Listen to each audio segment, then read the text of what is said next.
Beauty and the Beast, Getting to Know You.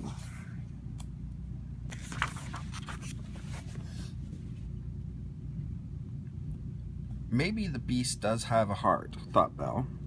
That very day he had rescued her from a pack of wolves in the forest. Even though the Beast was angry with Belle for having left the castle against his orders, he had risked his own life to save hers. Perhaps I could try a little harder to be his friend, she told herself. Mrs. Potts the teapot, Luminaire the candelabrum, and Cogsworth the mantel clock were hopeful. If the Beast and Belle fell in love, the spell that had turned the servants into household objects would be broken, and then they and the Beast would be human again. Belle put a blanket over the Beast, but he didn't say anything. That night, Mrs. Potts went to the Beast. "Master, it's such a chilly night," she began. "Would you like a nice hot drink in front of the fireplace? I'm sure Belle would love some company." Reluctantly, the Beast stopped into the sitting room and settled in a chair. Mrs. Potts poured him some hot chocolate. Belle looked up from where she sat reading. "Good evening," she said. The Beast did his best to smile politely. Belle went back to her book. Soon, she was startled by a loud slurp. She looked over at the Beast. He had a chocolate mustache. "Oh dear," thought Belle. The Beast realized he hadn't been very polite. Discouraged, he set his cup down and slumped in his chair. Mrs. Potts saw what had happened and was determined to get Belle and the Beast to have a nice evening. "Why don't you read to us, Belle?" she suggested.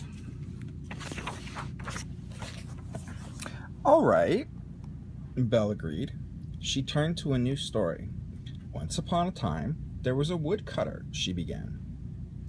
"That sounds so boring," the Beast said, interrupting her. Belle scowled. "Is there another story, Belle?" Mrs. Potts asked gently. Belle flipped through the book until she found a tale about fire-breathing dragons and brave knights. Surely this will be exciting enough, she thought, and she began to read.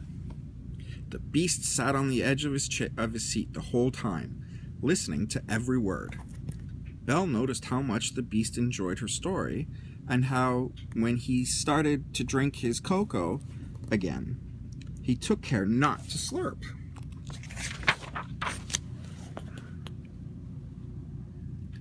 The next day, Luminaire and Cogsworth decided to play matchmaker too. "What a beautiful day to go for a walk," Cogsworth said after breakfast. "Look, the sun is shining." "What's the point of taking a walk?" challenged the Beast. "Walking is only useful when you have some place to go." But before Belle and the Beast knew it, they were being bundled up and hurried out the door.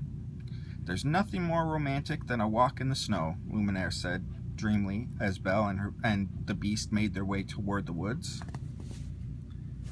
Belle and the Beast walked along in uncomfortable silence. Then they came to a very large mud puddle. While Belle tried to figure out how to cross it without getting dirty, the Beast stomped ahead. "A gentleman would carry me over the puddle," Belle thought. It was obvious that the Beast wasn't going to do that. "Oh well, here goes," she thought, as she waded through the muck. Her skirt, coat, and boots got covered in mud. I know some of you like to play in the mud.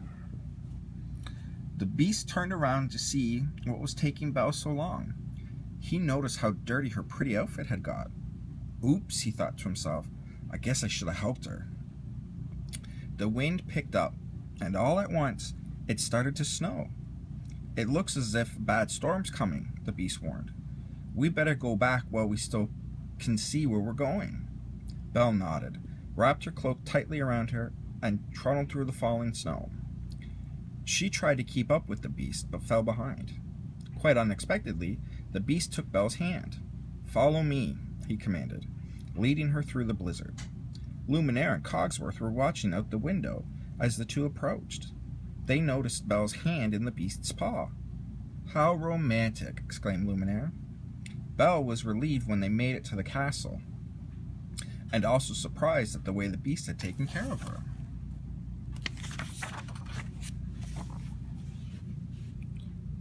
A few minutes later, Belle went upstairs to change. "It looks as if you and the master are getting to know each other better," Mrs. Potts said. Belle hesitated. "I suppose," she answered. "There's so much more about him that's gruff and rude, and yet he's full of surprises." In the meantime, in another part of the castle, Cogsworth and Luminaire were helping the beast dry off. "Did you have a nice walk, master?" Cogsworth asked. The beast hesitated. "Yes," he began. "Belle can be rather boring and proper, but then she walked through the mud without complaining, and she didn't act scared when we got caught in the storm. She's kind of surprising." That afternoon, Mrs. Potts prepared a lovely lunch and served it in the castle's greenhouse. "Remember, master," Luminaire whispered as the beast went to the table, "young ladies appreciate politeness." "Try to be understanding, Mrs. Potts," begged Belle. "The master's manners aren't what they should be, but he's trying." When they got to the table, Belle smiled and the beast managed to grin. Both were getting tired of trying to be on their best behavior. Their drinks were served and they started eating. The beast grabbed a chicken leg and began to devour it. But after, Belle picked up her napkin and placed it in her lap. The beast grabbed his own napkin and did the same. "Isn't this lunch delicious?" asked Belle. The beast answered, his mouth stuffed with food. Just then, the beast noticed that his napkin had fallen on the floor. He ducked down to retrieve it and accidentally tipped over the table as he tried to sit back up. A roll flew off his plate and hit Belle in the face. "Uh-oh," thought the beast. Even he knew that throwing food was not polite. This lunch was a disaster. He was about to apologize when he saw a playful smile on Belle's face. To his surprise, she threw the roll right back at him. Bonk! Hit him in the ear. Belle took one look at the beast's startled expression and burst out laughing. When Mrs. Potts, Luminaire, and Cogsworth came in to check on the pair, they couldn't believe their eyes. The room was a mess. Food was everywhere, on the floor, the drapes, the windows. It looked like there had been a food fight. But what was the most surprising of all was that Belle and the beast couldn't stop laughing. "Ooh la la," Luminaire explained. "What happened here?" Mrs. Potts smiled knowingly. "I think they've discovered what we forgot. The real way to make friends is to relax and be yourself. It looks like they did just that." That night, Belle and the beast got cleaned up and had a wonderful dinner together. Afterward, Belle patiently taught the beast how to dance. He listened carefully to everything she told him, and soon the two were gliding across the dance floor in step with each other. The end.